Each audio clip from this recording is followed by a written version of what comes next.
natural, and then eventually went to become more tile-based. You can see that the hills, even though we had the hills sort of glommed together when they're next to each other, it's pretty obvious that they're now, actually on specific tiles. Same with rivers. You can see that the river sort of flows south, then goes east, then goes south, and then goes east again. Same with the terrain. It's pretty obvious that some of those tiles are grass, and some of those tiles are desert, and you can see, where the tiles change, which ones are desert and which ones aren't. So here we are with the final retail version of the game, around October of 2005. This is the Civ 4 that you guys all have. The L system for city graphics is in place here, which is a system for having sort of this naturalized and random layout of city buildings and wonders and all the things that compose a city, making it look kind of cool and natural. And we also use that system so that plantations and farms would all look different and unique, which really added a lot of variety to the world. Area animations are in place now.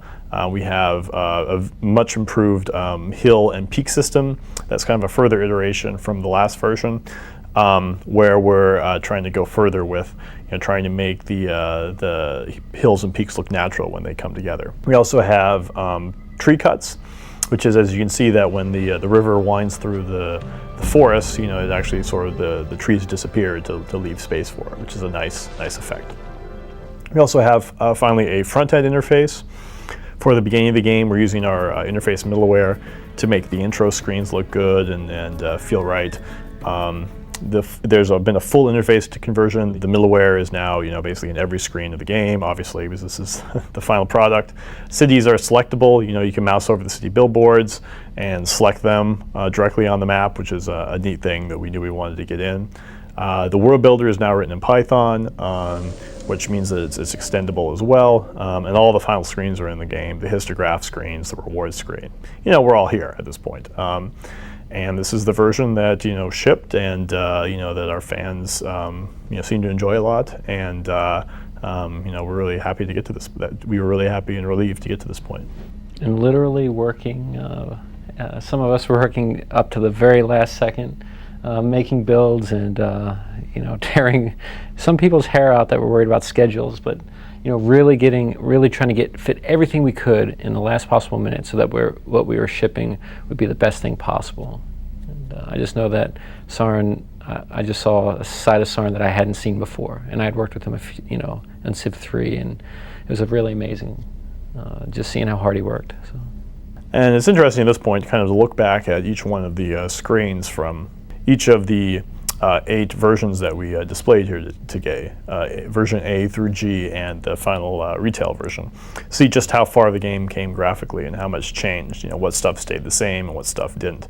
It's really interesting to see that process of, a snapshot of the game basically every 3 months over, 2+ years. Now, I have a graph here that basically I'm a programmer, so I often think of things in terms of numbers. So I decided to try to graph all the changes that we made to the project over the 8 different versions that we showed here. So I'm showing how many changes were made to gameplay, how many changes were made to graphics, how many changes were made to interface. And as you can see, the first half of the project, the serious changes were all in gameplay. That was where most of the effort was going, and to a lesser extent, interface. Whereas halfway through, once we got to version D and E, things flipped. The gameplay changes went down significantly, and the graphical changes went up significantly. We think this is the natural flow for a project. You should be focusing on your gameplay during the first half and your graphics during the second half. We think that a lot of successful games, following this model would be productive. That's I think the basic blueprint for making a game, especially a game like Civ, which has such a gameplay focus. It's almost still like a board game inside your computer, where the development experience is going to be, first half gameplay, second half graphics. Interface you almost always work on, but you're going to work on a lot early to get you to the point where you can understand what's going on, and then you're going to work a lot on it late to give it the polish that it needs. So now that we've looked at 8 different versions of Civilization 4, showing how we prototype the game, we should also talk a little bit about how art prototypes work, because they're a little different. They don't necessarily always have to exist inside of the game. And in fact, that was a problem that we ran into, trying to do too much art prototyping within the project itself, within the prototype itself. And to talk about this a little bit is Dorian. You can see from the chart that Soren had that a lot of the art changes happened later on in the project. And a lot of what motivated me to get Soren involved and try to put this talk together was that idea that I had learned a lot of things so that that last curve, the last art curve, wouldn't be so painful on the artists. And one of the luxuries that we have at Firaxis is working with great programmers. So a lot of times we can come up with an idea and have a programmer put it in the game very quickly. But for certain things, for example, the combat animation or other graphical features, we were waiting to see it in the game. And probably around March or a little bit before E3, I realized that I really needed to give programmers a little bit more than just flowcharts. As an animator, I think in a series of this action will last for about 2 or 3 seconds, and then the character will move towards this action. And when they're fighting, they'll go from pose to pose. And if they get hit or they die, this is the sequence of animations you should play. And what you can see is in this flow chart, which is the way that I structure my work, there's a lot of information there, but it's very hard to get a feel for how that would look in a game. And so what I ended up doing was working with a programmer and giving him a flow chart, which I thought, this is totally obvious. It's like a musician giving sheet music to someone. But what I realized is the person didn't read sheet music. And they probably weren't even supposed to be a musician. They actually had a totally different task. So what I needed to figure out is how can I get this information, which is in a flow chart form, in a way that we can get in a game as quick as possible. And during that process, I ended up making an animation. Now this looks like it's a game screenshot, but what it is it's sort of a faked game where I have a background of the game and I have an interface element of the game up front. And all the guys are guys in a program I use called 3D Max.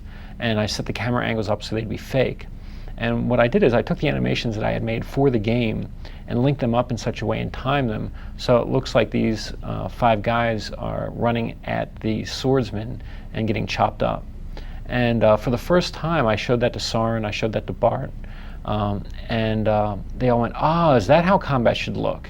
And for me, I thought, yeah, we've been, that's what I sort of said a year ago, and I made these charts, and I had a lot of confidence that we get there. But I realized that as an artist, I needed to take the extra step to translate what was in my mind and put it down there. Now that's certainly true, like for 2D artwork, that's always true. For cinematics, that's always true. But I hadn't seen this before done as straightforward, trying to make it look exactly like the game. And once I began doing this, it seemed like we could solve a lot of problems really quickly. It wasn't that the work was done, but the programs had very clear direction for how to solve the problems in front of them. So instead of what I had just shown was sort of like the best case, 5 guys versus 5 guys.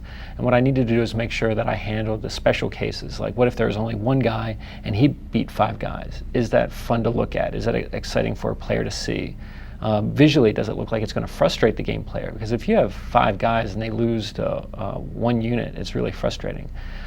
So I made this example that shows how that combat could work. Once again, it was one of those things where there was more faith in the system that we had, and the idea was we know how to implement that, and we can go forward with that. So another debate we had is we have a turn-based game, which means there's, between every decision you make, there's a certain amount of time between the decision that you make and the next decision you make. And we had always had problems with the game with how long it took units to move from square to square. From an animation point of view, this was really frustrating because I would spend, and other animators, Alex and Greg, would spend time making things look really great.